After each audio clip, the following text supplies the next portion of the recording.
Eh bien, on est très content d'avoir notre rendez-vous Game Business, grand rendez-vous avec Guillaume Monteux. Merci beaucoup Guillaume d'être aussi fidèle à l'émission et chroniquer pour nous cette industrie du jeu. Je rappelle que vous êtes le président de Gatsby qui est spécialiste de l'in-game advertising. Bonjour Delphine. Et en plus, vous venez avec un invité. Absolument. Et alors ça, vraiment, c'est double chance. Donc, Jean-Baptiste Godino, bienvenue à vous. Bonjour Delphine. Bonjour, vous êtes le directeur de Gameloft for Brands, je précise.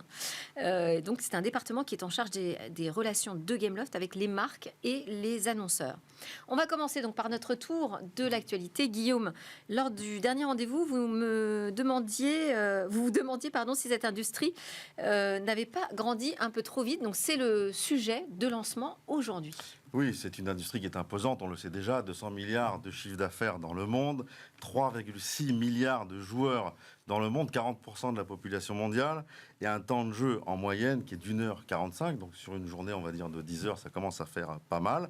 Cette industrie est de très loin la première industrie culturelle du monde. À titre de comparaison, si on compte que Facebook a 2 milliards de Facebookers et TikTok 1,4 milliard de TikTokers, si tant est que les deux puissent s'additionner, on a quand même plus de joueurs que de Facebookers et de TikTokers combinés. Mais oui, vous avez raison, depuis 8-10 mois, cette industrie progresse, on va dire, avec prudence. On l'a déjà dit sur cette antenne, des géants du développement comme Embracer, EA, Ubisoft, Unity ont annoncé qu'ils se séparaient d'une partie significative de leurs employés. Là, on apprend que Twitch, la plateforme de streaming temps réel, propriété d'Amazon, va licencier cette année encore 500 personnes, alors qu'ils avaient déjà licencié 400 personnes, j'ai envie de dire, en 2023. Ça va faire presque 20% des effectifs total de Twitch dans le monde. Ça commence à faire pas mal.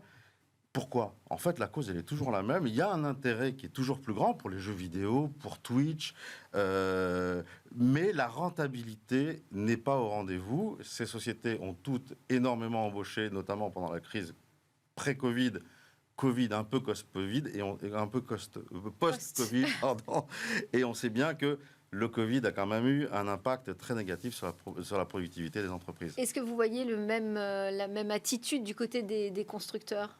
Écoutez, aujourd'hui, toutes les sociétés vont chercher à être profitables, à faire de la marge. Alors qu'avant, il y a 2-3 ans, elles cherchaient à conquérir des parts de marché, à faire du chiffre d'affaires, parfois même à perdre. Pourquoi ? Parce que aujourd'hui, c'est ce que veut la bourse. Donc, toutes ces sociétés-là vont chercher à optimiser leur productivité. Et effectivement, chez les constructeurs, on va voir ça, à commencer par Nintendo, qui en 2024 vend une console qu'ils ont sortie quand même en 2017, la Switch, qui caracole en tête des ventes. Donc la question marge, c'est formidable. Et puis, les deux jeux qui sont le plus vendus, typiquement en France, en décembre dernier, c'est Mario Wonder et Mario Kart, deux IP que tout le monde connaît et dont la marge n'est plus approuvée. Pareil pour Microsoft, qui, à l'aune de son rachat par Activision, repense totalement sa chaîne de jeux vidéo, dans un esprit de productivité et de rentabilité, et Sony, qui va chercher, là aussi, à rentabiliser sa console PlayStation, et est en train de le faire, puisque la console PS5 est la préférée des joueurs de salon, avec plus de 50 millions de PS5 vendus. Mais parmi les constructeurs traditionnels, on va dire, dans le monde du gaming, il y en a deux qui se font un peu discrets, qui sont Apple et Google. Ce sont deux géants dans le monde du jeu vidéo. Je vais vous donner deux chiffres. Le premier, c'est le nombre de downloads de jeux sur ces App Store. 120 milliards par an. Ça fait 200 000 jeux vidéo téléchargés toutes les secondes. Et le chiffre d'affaires des App Store concerne pour 60% les jeux vidéo. 60%. Ça fait combien ça en dollars ? Les App Store, c'est 135 millions de dollars. Donc 60% de ça fait à peu près 81 millions de dollars. Et en fait, là, ils sont dans un schéma où on n'entend pas trop parler, mais dans le monde du jeu vidéo, c'est des géants, en fait. Ils considèrent que pour vivre heureux, il faut vivre caché. À titre de comparaison, Sony, c'est 35 milliards de dollars de chiffre d'affaires dans le jeu vidéo. Donc c'est moins que Apple et que Google. Et il vous semble que ces positions d'Apple et Google sont solides dans le monde du jeu? Alors elles sont solides, mais les autorités de régulation font attention. Oui, parce qu'ils sont un peu mis en difficulté. Absolument, et notamment Pas en difficulté, en tout cas au défi. Elles sont leur modèle. Au défi, notamment avec le DMA. L'Union européenne va chercher à lutter contre les pratiques anticoncurrentielles et va chercher une meilleure répartition de la valeur en imposant 3 choses. D'une part, à ce que les plateformes, les géants, dont Google, dont Apple, ne puissent pas imposer un logiciel en particulier, donc ça on en a déjà parlé notamment avec les navigateurs, ne puissent pas favoriser leurs propres services, notamment leurs services de paiement, et aussi ne puissent pas, on va dire, exploiter les données des vendeurs pour les concurrencer. Je fais référence notamment à Spotify avec Apple Music. Bon, la sanction, elle est quand même sévère, puisque c'est 10% du chiffre d'affaires mondial pour tout contrevenant. Dans l'UE, ça ne concerne que l'UE, le DMA. Bon. Ben, la conséquence du DMA, en fait, elle ne s'est pas fait attendre pour Apple, puisque Apple a annoncé qu'ils autorisaient des boutiques alternatives à l'Apple Store. C'est un truc qu'on n'aurait jamais imaginé il y a ne serait-ce que 6 mois. Donc potentiellement, on va trouver des boutiques de jeux qui ne seraient pas des boutiques dans l'App Store. Alors, évidemment, Apple, qui a répondu, j'ai envie de dire, aux exigences du DMA, il a répondu par cet esprit d'un peu de liberté, parce que c'est une bonne chose pour la concurrence, c'est toujours une bonne chose, mais ce n'est pas la seule réponse, puisqu'ils vont proposer aux développeurs de choisir, soit de rester dans un schéma actuel, l'App Store classique, les commissions classiques, soit aux développeurs d'aller dans des App Store, dans des boutiques alternatives à l'Apple Store, mais là, certes, avec des conditions qui sont un peu moins importantes, mais surtout avec un fee qui est de 50 centimes à partir de chaque app téléchargée au-delà du million. Quand on sait que les jeux, notamment free-to-play, représentent plus de 90% des jeux et sont gratuits, les jeux qui font plus d'1 million de téléchargements, il y en a, mais je ne sais pas. Et donc, cette taxe de 50 centimes par téléchargement au-delà du million est insupportable pour un éditeur de jeux. Donc, malheureusement, je ne pense pas qu'on soit prêt de voir des boutiques de jeux alternatives sur nos iPhones et sur nos iPads. On est dans un jeu de chat à la souris. Et entre le régulateur et les sociétés privées, dans un jeu de chat à la souris, c'est souvent Apple qui gagne. On va voir ce que répond Bruxelles. Vous vouliez aussi nous parler de l'investissement de Disney dans Epic. Ah oui, alors ça c'est magnifique. Il est très important puisque Disney vient d'investir 1,5 milliard de dollars dans la société Epic. Donc Epic, c'est Fortnite, c'est Rocket League, c'est des IP qui sont juste gigantesques. C'est un moteur de jeu, Unreal Engine, qui est le plus grand moteur de jeu pour les jeux AAA. Et c'est un magasin d'applications sur PC qui s'appelle l'Epic Store. Mais c'est aussi une société militante, parce que Epic aussi s'attaque au monopole et au caractère anticoncurrentiel de Google et d'Apple. On en a déjà parlé ici. Ils ont perdu contre Apple. Ils ont gagné contre Google. C'est un acteur militant. Donc Disney investit dans un énorme acteur technologique dans le jeu vidéo militant. Bon, un mot de plus sur ce que veut dire vraiment aujourd'hui cet investissement. Oui, alors on a beaucoup écrit sur le fait que cet investissement va faire naître des métaverses avec des IP Disney, etc., ou des skins sur Fortnite à l'effigie Star Wars et Disney. Peut-être, mais j'ai envie de dire, c'est pas ça pour moi qui est intéressant dans cette prise de participation. Pour moi, cette prise de participation, c'est une ode à l'audience. En fait, Disney, ils ont énormément de choses à vendre. Des hôtels, des films, des parcs, des dessins animés, des jeux, des services comme Disney+. Et ils dépensent une fortune pour aller faire savoir auprès de leur audience que leur service existe et faire souscrire à leur service. Juste en rappel, la pub, juste sur mobile, c'est 362 milliards de dollars et c'est en croissance. Donc elle coûte de plus en plus cher et l'audience est de plus en plus compliquée à aller atteindre. 70 millions de joueurs sur Fortnite par mois, typiquement dans la cible Disney. Ce deal est parfait pour Disney. Bon, alors, quand je dis rapidement, il faut attendre jusqu'à la fin de la réponse de Guillaume, mais parce que, en fait, on garde quand même un peu de temps pour notre invité, qui est justement dans ce sujet, le lien entre les éditeurs et les marques. Donc, Jean-Baptiste, merci d'être avec nous. Peut-être nous dire déjà un mot, nous rappeler, je rappelle déjà que vous êtes en charge des relations entre Gameloft et les annonceurs, nous redire un mot, dresser un portrait rapide aussi, si possible, de Gameloft aujourd'hui. Qu'est-ce que ça représente sur le marché du jeu aujourd'hui, là, actuellement ? Gameloft. Gameloft, c'est une société qui a à peu près 20 ans, qui représente à peu près un peu plus de 3000 employés, dispatchés dans une grosse dizaine de studios dans le monde. C'était un pure player mobile pendant l'essentiel des 24 dernières années, avec une évolution plus récente vers le cross-platform. Gameloft a été vraiment très spécialisé et très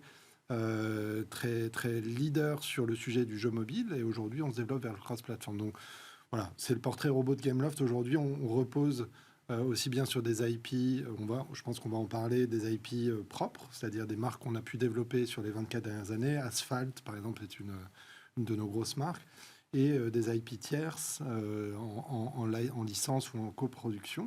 Donc voilà, aujourd'hui, c'est une société qui pèse 321 millions d'euros en 2022, les derniers chiffres publiés. Donc voilà. Alors justement, si on va un petit peu plus loin sur comment le métier a évolué finalement, aujourd'hui, vous travaillez sur quel type de jeu, avec quel type de business model? Alors, c'est très intéressant parce que c'est en lien avec tous les bouillonnements que vous rapporte Guillaume tous les mois. Les business models aujourd'hui, alors il y a eu un gros chamboulement de business model il y a une dizaine d'années avec l'émergence du free-to-play. Qui a principalement affecté le mobile, qui a vu qu'en un an, on a dû tous basculer vers un modèle premium, c'est-à-dire on achète puis on télécharge et on a une expérience qui est finie, vers un modèle de game as a service, donc un jeu qui ne se termine jamais, dans lequel vous avez des achats intégrés. Donc ça a été la principale révolution qui a permis aussi de voir l'explosion du jeu vidéo et l'adoption du jeu vidéo par des générations qui n'étaient pas concernées jusqu'alors. Aujourd'hui, le free-to-play continue d'exister et continue à exister, mais on a vu arriver les modèles d'abonnement aujourd'hui. On voit des révolutions au niveau des technologies en termes qui permettent ce multiplateforme aussi, donc le cloud, la VR, etc., qui font que aujourd'hui, c'est la manière dont on voit les choses. On a été mobile, on veut se développer vers le PC et la console parce que le marché va tendre vers ça, va tendre vers une érosion des frontières en fait qu'on avait l'habitude de. Et en termes de revenus, alors qu'est-ce que ça change? Quels nouveaux modèles peuvent émerger? Alors en termes de revenus aujourd'hui, de ce sujet au cœur du business model, les marques qui vont venir travailler autour du jeu, les annonceurs qui peut-être pensent de nouvelles façons de s'insérer dans les jeux. Au niveau de la publicité, Guillaume l'a souligné par rapport à Disney, et c'est ce que nous on fait, et ce pourquoi on existe depuis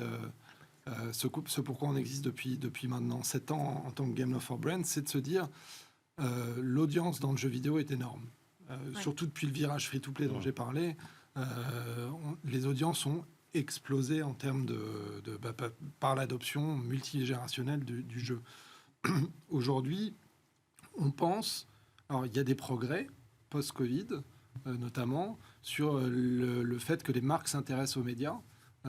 Mais il y a à la fois toujours de l'incompréhension, toujours un besoin d'évangélisation sur le fait que le jeu vidéo, c'est pas que les ados, ça concerne tout le monde. Encore. Il y a encore pas. Voilà, je citerai pas de nom. Il y a encore des réticences de ce point de vue-là, et il y a aussi un accès à ce média-là. Gatsby, mais Gameloft et pas mal d'autres acteurs aussi se positionnent pour montrer que c'est possible d'intégrer cet univers quand on est une marque de manière assez simple, de l'intégrer à son propre média planning, à ses mix médias, de manière assez smooth, en face du social, en face d'autres. Intrusif non plus pour le joueur. Et après, à nous après de garantir le fait que ce ne soit pas intrusif, que ce soit vraiment partenaire de l'expérience du jeu. J'ai une question pour vous, Jean-Baptiste. On parle des géants comme Disney, comme Apple. Est-ce que ces géants américains sont plus pour vous une nécessité ou une contrainte aujourd'hui? Alors, il y a plusieurs choses à distinguer. Alors, pour Gameloft, ça n'est pas une nécessité parce que nous, on a, comme j'ai pu le dire, on travaille sur deux jambes d'un point de vue IP, qui sont nos propres IP, qu'on a pu développer ces 20 dernières années.